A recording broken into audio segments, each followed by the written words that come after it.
नमस्कार फ्रेंड्स। आज हिंदी व्याकरण के वीडियो का टॉपिक है विराम चिन्ह। तो कुछ विराम चिन्ह है, कुछ चिन्ह है जिनको हम हिंदी लेखन में प्रयोग करते हैं और बोलने में भी उसमें जिस प्रकार का चिन्ह लगा है उसी के अनुसार हम हमारा भाव व्यक्त करते हैं। तो विराम चिन्हों का हिंदी भाषा में बहुत महत्व है। विराम शब्द का अर्थ होता है ठहराव अथवा रुकना। किसी भी भाषा में या किसी भी भाषा को बोलते, पढ़ते या लिखते समय या किसी कथन को समझाने के लिए अथवा भाव को स्पष्ट करने के लिए वाक्यों के बीच में या अंत में थोड़ा रुकना होता है और इसी रुकावट का संकेत देने वाले लिखित चिन्ह विराम चिन्ह कहलाते हैं। तो विराम चिन्ह किसे कहते हैं, ये इसकी स्पष्ट परिभाषा है। कहने में तो एक शब्द में हम कह सकते हैं कि विराम चिन्ह जहाँ हमें थोड़ा रुकना पड़े, ठहरना पड़े, लेकिन बोलते समय भी हम थोड़ा रुकते हैं, पढ़ते समय भी हम रुककर बोलते हैं, लिखते समय भी हम चिन्हों का प्रयोग करते हैं, जिससे कि हम जो भी अपने विचार व्यक्त करना चाह रहे हैं उन भावों को हम स्पष्ट कर सकें। और इनको स्पष्ट करने के लिए हम जिन संकेतों का प्रयोग करते हैं या इन जिन माध्यमों का प्रयोग करते हैं उन्हें ही हम विराम चिन्ह कहते हैं। तो विराम चिन्हों का महत्व या विराम चिन्हों का प्रयोग क्यों करते हैं हम विराम चिन्हों का प्रयोग, वैसे परिभाषा में सब कुछ स्पष्ट हो गया है। किसी भी वाक्य में स्पष्टता, सुंदरता और सुबोधता लाने के लिए विराम चिन्हों का यथास्थान उपयोग करने से भावों को आसानी से समझा जा सकता है। अन्यथा उपयुक्त स्थान पर प्रयोग नहीं होने से अर्थ का अनर्थ हो जाता है।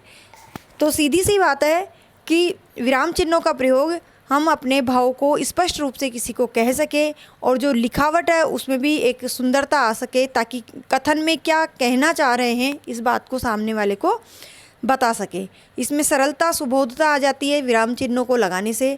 अन्यथा क्या होगा, अगर हम विराम चिन्हों का उपयोग सही स्थान पर नहीं करेंगे तो किसी भी वाक्य के अर्थ का अनर्थ हो जाएगा, जिसे हम एक उदाहरण से समझते हैं। रोको मत जाने दो। यहाँ हमने रोको के बाद में अर्धविराम, ये पूर्ण विराम लगाया है। तो जो रोको है वो चिन्ह लगाने के बाद इस वाक्य का भावार्थ यह होता है कि रोको, उन्हें जाने मत दो।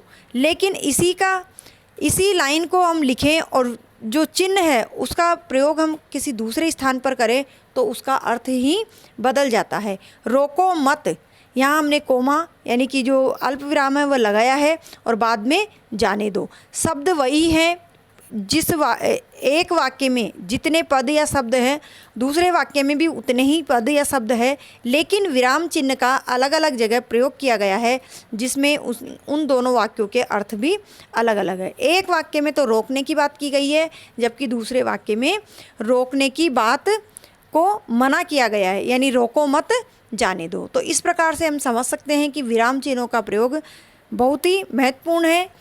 हिंदी भाषा में तो निश्चित रूप से इनका प्रयोग अधिकांश किया जाता है और ये महत्व भी इसका इन दोनों वाक्यों को देखने से हमें समझ में आता है कि विराम चिन्हों का प्रयोग कितना जरूरी है। तो कुछ विराम चिन्ह हैं, उनको हम एक साथ देखते हैं कि उनका नाम क्या है और जो चिन्ह है वो किस प्रकार का है। विराम चिन्हों के नाम और दूसरी तरफ है चिन्ह। सबसे पहले है पूर्ण विराम। तो पूर्ण विराम का साइन है एक सीधी लाइन, जो हर वाक्य के अंत में जब वह वाक्य पूरा हो जाता है और पूरा अर्थ स्पष्ट कर देता है तो उसके बाद में जो चिन्ह लगाया जाता है वह होता है पूर्ण विराम। उसके बाद है अल्प विराम। अल्प विराम के लिए कोमा लगाया जाता है, इंग्लिश में इसे कोमा कहते हैं और इस तरह का चिन्ह लगाया जाता है। दूसरा है अर्ध विराम। अर्ध विराम में जो कोमा लगाया जाता है उसके ऊपर एक बिंदी है, तो यह है अर्ध विराम। उसके बाद है अपूर्ण विराम। अपूर्ण विराम का चिन्ह दो बिंदी वाला है, जैसा कि संस्कृत में विसर्ग का चिन्ह होता है। उसके बाद है प्रश्न सूचक। तो प्रश्न सूचक चिन्ह जब किसी वाक्य में हमें ये पता चले कि कोई भी किसी बात को पूछ रहा है तो वह होता है प्रश्न सूचक चिन्ह। फिर उसके बाद में विस्मय सूचक। तो विस्मय सूचक में सीधी एक लाइन के बाद एक नीचे बिंदु होती है जिसे हम उल्टा आई भी कह सकते हैं, तो ये विस्मय सूचक चिन्ह है। उसके बाद है योजक चिन्ह। तो योजक चिन्ह दो पदों को, दो शब्दों को जोड़ने के लिए लगाया जाता है। इन दोनों के बीच में इस चिन्ह को एक छोटा सा सीधी लाइन बनाई जाती है। उसके बाद है निर्देशक चिन्ह। अब निर्देशक चिन्ह और योजक चिन्ह दोनों एक जैसे हैं, परंतु इसमें जो अंतर है, योजक चिन्ह बहुत छोटा सा होता है जबकि जो निर्देशक चिन्ह है वो थोड़ा बड़ा होता है। इसी तरह से उद्धरण चिन्ह। तो उद्धरण चिन्ह में दो छोटे डॉट्स के माध्यम से किसी भी कथन को बंद किया जाता है, दोनों तरफ इस चिन्ह को लगाया जाता है। उसके बाद है विवरण चिन्ह। किसी भी बात के विवरण को बताने या समझाने के लिए जो कथन कहा जाता है उसके पहले ये चिन्ह लगाया जाता है, दो बिंदी और बीच में योजक चिन्ह की तरह छोटी लाइन। उसके बाद है कोष्ठक चिन्ह। तो ये इस प्रकार से कोष्ठक चिन्ह होता है। गणित में 3 प्रकार के कोष्ठक होते हैं, लेकिन हिंदी में ये एक ही कोष्ठक चलता है। त्रुटि पूरक चिन्ह या हंस पद। ये जो चिन्ह होता है उसका प्रयोग वाक्य में कुछ शब्द भूल जाने पर किया जाता है। किसी भी कथन या वाक्य में कहीं बीच में अगर हम किसी पद को या शब्द को भूल जाते हैं तो उसको लिखने के लिए इस प्रकार का चिन्ह लगा करके उस जगह लिख दिया जाता है, ताकि हमें समझ में आ सके कि इसके बीच में और क्या कथन के बीच में और कौन सा शब्द या पद कहा गया है। इसी तरह से संक्षेप सूचक चिन्ह या राघव चिन्ह, ये एक छोटी सी बिंदी होती है जिसे हम डॉट्स भी कह सकते हैं। अब इन्हीं चिन्हों को हम विस्तार से पढ़ेंगे और समझेंगे। सबसे पहला है पूर्ण विराम। तो पूर्ण विराम एक छोटी लाइन होती है जो वाक्य के अंत में लगाया जाता है, और ये पूरी भाषा में हर जगह ही पूर्ण विराम का चिन्ह होता है। जहाँ वाक्य पूर्ण हो चुका होता है, अर्थपूर्ण वाक्य के अंत में, अर्थपूर्ण वाक्य से अर्थ है कि जो भी वाक्य लिखा गया है उसका हमें अर्थ समझ में आना चाहिए। अधूरे वाक्य में ये चिन्ह नहीं लगता है। तो अर्थपूर्ण वाक्य के अंत में पूर्ण विराम लगाया जाता है। हिंदी में इसका प्रयोग सर्वाधिक होता है, सर्वाधिक प्रयोग होता है पूर्ण विराम का हिंदी भाषा में। जहाँ प्रश्न पूछा जाता है उसे छोड़कर हर प्रकार के वाक्य के अंत में पूर्ण विराम का प्रयोग किया जाता है।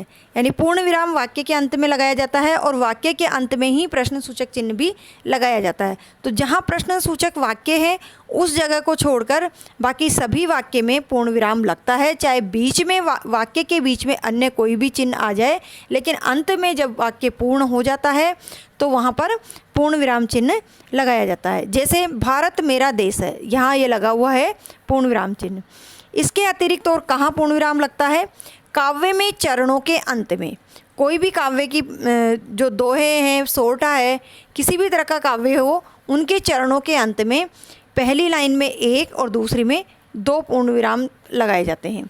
जैसे रघुकुल रीति सदा चली आई, तो चरण पूरा हुआ और यहाँ पर हमने एक लाइन खींची, इस लाइन का मतलब है पूर्ण विराम। दूसरा, साधारण मिश्र या संयुक्त वाक्य की समाप्ति पर भी पूर्ण विराम लगाया जाता है। तो यदि राम पढ़ता, या थोड़ा रुकना पड़ा तो यहाँ पर हमने चिन्ह लगाया अर्ध विराम वाला, तो अवश्य उत्तीर्ण हो जाता, लेकिन अंत में वही पूर्ण विराम का चिन्ह लगता है। दूसरा है अल्प विराम। तो अल्प विराम इस तरह का चिन्ह है, छोटा सा कोमा, इसे अंग्रेजी में कोमा कहा जाता है। प्रयोग की जो स्थितियाँ उसे हम देख लेते हैं। 3 जरूरी नहीं है, मुख्यतः 3 होती है, परंतु कहीं जगह पर इसका प्रयोग किया जाता है। तो वाक्य में 2 या 2 से अधिक समान पदों, पद या शब्द कुछ भी कह सकते हैं, जो वाक्य होता है उसमें शब्द होते हैं, उन्हीं शब्दों को पद कहा जाता है। तो वाक्यों में संयोजक, अव्यय और शब्द की, ये और है जहाँ किसी भी प्रकार का संयोजक चिन्ह हो, यानी 2 पदों को जोड़ने वाला कोई भी चिन्ह हो, अव्यय हो या और हो, इनकी संभावना होने पर थोड़ा रुकने के लिए प्रयोग किया जाता है, थोड़ा रुकने के लिए प्रयोग किया जाता है। जैसे उठकर, स्नान कर और खाना खाकर मोहन सो गया। यहाँ एक विशेष बात ध्यान रखनी है कि अंतिम 2 पदों के बीच में और शब्द का प्रयोग किया जाता है। इस अल्प विराम चिन्ह का प्रयोग नहीं किया जाता है। जब दो से अधिक कोई भी शब्द हो जिन्हें हम एक ही वाक्य में लिखते हैं तो उनके बीच में अल्प विराम का प्रयोग किया जाता है, लेकिन अंतिम दो के बीच में और शब्द का प्रयोग किया जाता है। पत्र में अभिवादन के साथ, पत्र में जब अभिवादन लिखते हैं पूजनीय पिताजी, तो उसके बाद भी अल्प विराम का प्रयोग किया जाता है, सादर प्रणाम। तीसरा है शब्दों की पुनरावृत्ति के समय, जब शब्द बार बार प्रयोग किए जाए तब भी इसका प्रयोग किया जाता है। सुनो सुनो वह आ रही है, यहाँ 2 बार सुनो शब्द की पुनरावृत्ति हुई है तो यहाँ पर भी कोमा लगा है, यानी अल्प विराम लगा है। उसके बाद की के अभाव में, जैसे कोई वाक्य लिखा जा रहा है और वहाँ बीच में की जोड़ना है, जो संयोजक या अव्यय पद जोड़े जाते हैं वहाँ भी अल्प विराम का प्रयोग होता है, तो की के अभाव में की नहीं लिख करके इस अल्प विराम का प्रयोग कर दिया जाता है। मैं जानता हूँ कि तुम कल यहाँ नहीं थे, तो यहाँ की का प्रयोग नहीं करके अल्प विराम का प्रयोग कर दिया गया है। इसी प्रकार मिश्र वाक्य के शेष बड़े वाक्यों के बीच में, जो मिश्र वाक्य हैं उनमें भी इसका प्रयोग होता है। क्रोध चाहे जैसा भी हो मनुष्य को दुर्बल बनाता है, तो यहाँ भी अल्प विराम का प्रयोग किया है। इसके बाद हम देखते हैं अर्धविराम। अर्धविराम जो अल्प विराम है उसी के ऊपर एक बिंदी लगाकर अर्धविराम चिन्ह लगाया जाता है, जहाँ पूर्ण विराम से आधा समय रुकना पड़े।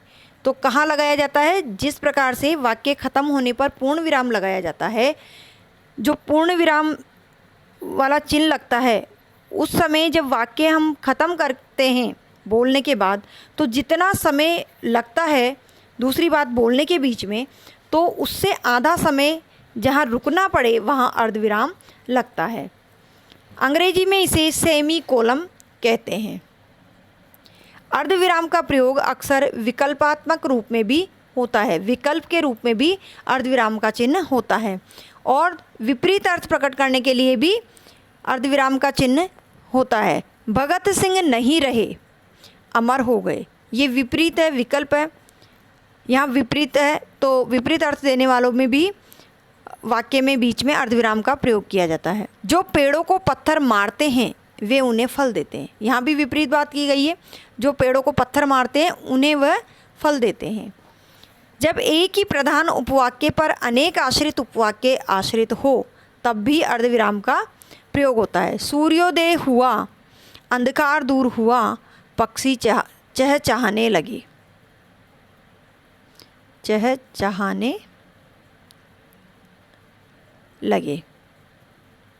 तो यहाँ 3 बातें कही गई है। सूर्योदय हुआ तो अंधकार दूर हुआ, और अंधकार दूर हुआ तो पक्षी सारे उठ करके चहचहाने लगे, तो यहाँ पर भी अर्धविराम का प्रयोग हुआ है।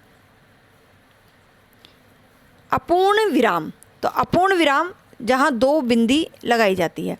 समानाधिकरण उपवाक्य के बीच में जब कोई संयोजक चिन्ह नहीं होता है तो इस चिन्ह का प्रयोग किया जाता है। छोटा सवाल, बड़ा सवाल, तो इस प्रकार से बीच में 2 बिंदी लगाकर अपूर्ण विराम लगाया गया है।